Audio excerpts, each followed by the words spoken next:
ഈ തേങ്ങ എന്ന് പൊട്ടിച്ചപ്പോൾ നിങ്ങളൊന്ന് കാണിക്കണം എന്ന് ഓർത്ത്. വേറെ ഒന്നും കൊണ്ടുമല്ല, ഇപ്പോഴത്തെ തേങ്ങയുടെ വില എല്ലാവർക്കും അറിയാവുന്നതല്ലേ. ഞാനിത് വാങ്ങിച്ചപ്പോൾ തന്നെ ആ പുള്ളിയോട് പറഞ്ഞതാണ്, ഈ തേങ്ങ കൊള്ളുകല ചേട്ടാ മാറി തരണമെന്ന്. കൊള്ളുകലക്ക് ഇങ്ങ് കൊണ്ടുവന്നാൽ മതി. ഒരു 3 കിലോമീറ്റർ പോയിട്ടാണ് ഈ തേങ്ങ വാങ്ങിച്ചിട്ട് വന്നത്, വേറെ ഒന്നുമല്ല, കട്ടപ്പന പോയിട്ട്. അപ്പോൾ ഇത് തിരിച്ചു കൊണ്ട് കൊടുക്കുക എന്ന് പറഞ്ഞാൽ നടക്കുന്ന കേസല്ല. കാര്യം ഞാൻ പോകുന്നില്ല, ഇനി പോകുമ്പോൾ പറയണം. പക്ഷേ ഇത് കണ്ടോ, ഈ തേങ്ങയുടെ ഇത് കണ്ടോ, ഇത് കണ്ടപ്പോഴേ ഞാൻ പറഞ്ഞതാണ്, ചേട്ടാ ഇത് കൊള്ളത്തില്ല, ഇത് വേണ്ടാന്ന് പറഞ്ഞപ്പോൾ ഒരു കുഴപ്പമില്ല മോളെ, ഇത് കൊണ്ടുപോകുമെന്ന് പറഞ്ഞൊരു പ്രായമുള്ള ചേട്ടനാ തന്നു വിട്ടതാണ്. പക്ഷേ ഇത് കണ്ടോ, ഇത് നോക്കി, ഇപ്പം നമ്മൾ പൊട്ടിച്ചെടുത്ത ഇത്രയും വലിയ തേങ്ങയാണ്, 95 രൂപയാണ് കിലോയ്ക്ക്.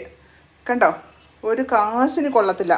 പക്ഷെ ചെല്ലുമ്പോൾ ഞാൻ പറയും, ഇനിയുള്ള തേങ്ങ ആർക്കും അങ്ങനെ പറ്റരുത്. ഇത് കണ്ടോ, ഈ തേങ്ങ എന്ന് വെച്ചാൽ നല്ല സൂപ്പർ തേങ്ങയാണ്. കാര്യം നമുക്കറിയാം, ഇത് കണ്ണ് കണ്ടോ, ഈ കണ്ണ് കാണുമ്പോൾ നമുക്കറിയാം തേങ്ങ നല്ലതാണോ ചീത്തയാണോ, മൂത്ത തേങ്ങയാണോന്ന്. പക്ഷെ ഇതിൻ്റെ കണ്ണ് നോക്കിയേ, കണ്ടപ്പോൾ തന്നെ ഞാൻ പറഞ്ഞു, ചേട്ടാ ഞാൻ ആലപ്പുഴക്കാരത്തിയാണ്, അതുകൊണ്ട് എന്നെ കളിപ്പിക്കരുത്, തേങ്ങ കൊള്ളത്തില്ലെന്ന് പറഞ്ഞു കുഴപ്പമില്ലെന്ന് പറഞ്ഞ് തന്നു വിട്ടതാണ്. നോക്കിയേ, ഇനി ഒരു കളിപ്പ് ഇങ്ങനെ ആർക്കും പറ്റില്ലേ, എല്ലാവരും ഒന്ന് ശ്രദ്ധിച്ചോണം. ഇത് കണ്ടോ, ഈ കറുത്ത് ഇങ്ങനെ ഇരിക്കുന്ന തേങ്ങ നല്ല തേങ്ങയാണ്, ഈ തേങ്ങ കൊള്ളത്തില്ല.